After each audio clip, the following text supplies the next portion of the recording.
지난 3월 5일에 경주에서 르노 필랑트 시승을 했었는데요. 시승도 시승이었지만 이 현장에서 진행된 이 엔지니어분들과의 질의응답 시간이 상당히 의미가 있었습니다. 짧은 시승으로는 해결하기 어려웠던 몇 가지 궁금증들을 해결할 수가 있었는데요. 필랑트를 구매하시는 분들도 좋은 정보가 될 것 같아서 영상으로 한번 소개하겠습니다.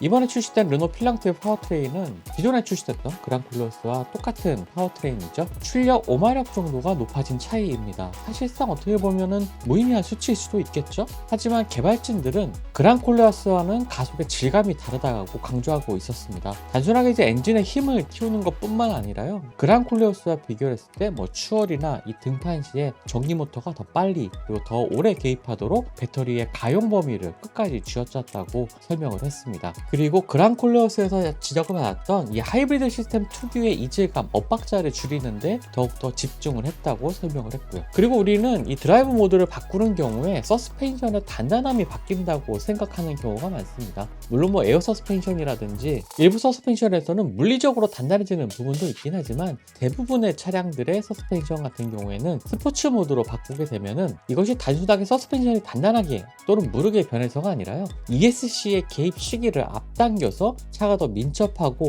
안전하게 반응하도록 소프트웨어적으로 제어를 한다는 겁니다. 그것을 우리가 운전을 하면서 좀 더 서스펜션이 단단하다, 무르다라고 느끼게 되는 건데요. 차량의 차체 제어 장치 개입 시기를 조절하면서 이러한 설정을 변경하게 된다고 하네요. 그리고 이런 기능들이 르노 필랑트에도 적용이 돼서 다양한 주행 모드로 주행을 할 수가 있게 됐다고 합니다. 필랑트에는 주파수 감응형 댐퍼가 들어가 있습니다. 사실 이름은 어렵지만 원리는 좀 단순한데요. 아스팔트의 거친 표면이나 이 자갈길처럼 빠르게 올라오는 이 진동 같은 경우 이 고주파 진동이라고 하는데, 이때 댐퍼 안의 밸브가 유연하게 열리면서 충격을 좀 더 부드럽게 흡수하게 되고요. 과속 방지턱을 넘거나 급커브를 돌 때 차체가 크게 움직이는 상황, 이런 상황들이 이제 저주파라고 표현을 하는데요. 이때는 밸브가 단단하게 버텨주면서 차체가 휘청이지 않도록 잡아준다고 합니다. 이것이 바로 르노 필랑트에 들어간 주파수 감응형 댐퍼의 기능이라고 볼 수가 있겠고요. 정리해보자면 컴퓨터가 제어하는 것이 아니라 이 노면에서 올라오는 충격의 속도, 주파수에 따라서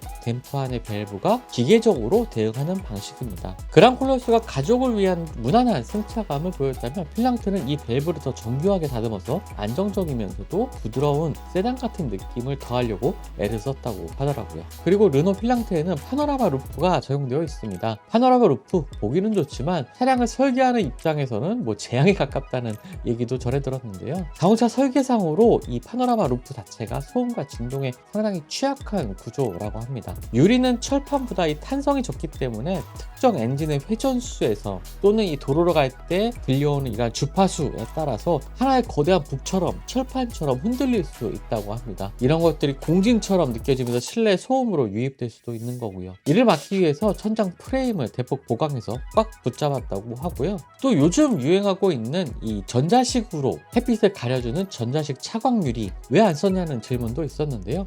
개발자는 이에 대해서 실용성이라고 대답을 했습니다. 직접적으로 테슬라 모델 Y를 언급하면서요, 이 테슬라 모델 Y 수준의 이중 코팅 기술을 적용해서 열 차단 성능을 잡았다, 높였다, 이렇게 설명을 했는데요. 뿐만 아니라 차량의 가격도 낮출 수가 있다고 전했습니다. 또 인포테인먼트 시스템에 있어서도 노래방 기능이 빠지거나 계기판에 글자가 작아서 시인성이 떨어진다라는 질의도 있었는데요. 개발진은 이를 인정하면서 앞으로 무선 업데이트를 통해서 개선할 수도 있다라고 말하기도 했습니다. 계기판의 폰트가 좀 작아서 보기 불편했던 분들이라면 이런 업데이트를 통해서 개선된 모습도 차후에는 좀 기대해 볼 수가 있을 것 같네요. 르노 필랑트 시승기를 통해서도 말씀드렸지만 굉장히 만족도가 높은 차량이었고 그랑콜레오스랑 다른 또 상품성을 보여준 차량이었다라고 전해드리기도 했었습니다. 뿐만 아니라 이렇게 엔지니어들의 설명을 들으면서 세세한 디테일의 변화, 이런 것들도 확인할 수가 있었는데요. 고가의 첨단 장비로 이러한 모든 걸 해결하기보다는 기계적인 튜닝이라든지 소프트웨어 조율, 이런 것을 통해서 영리하게 타협점을 찾았다고 볼 수가 있겠네요. 마지막으로 개발 과정에서의 비하인드 스토리도 들을 수가 있었습니다. 르노 프랑스 본사에서는요, 안전과 직결된 만큼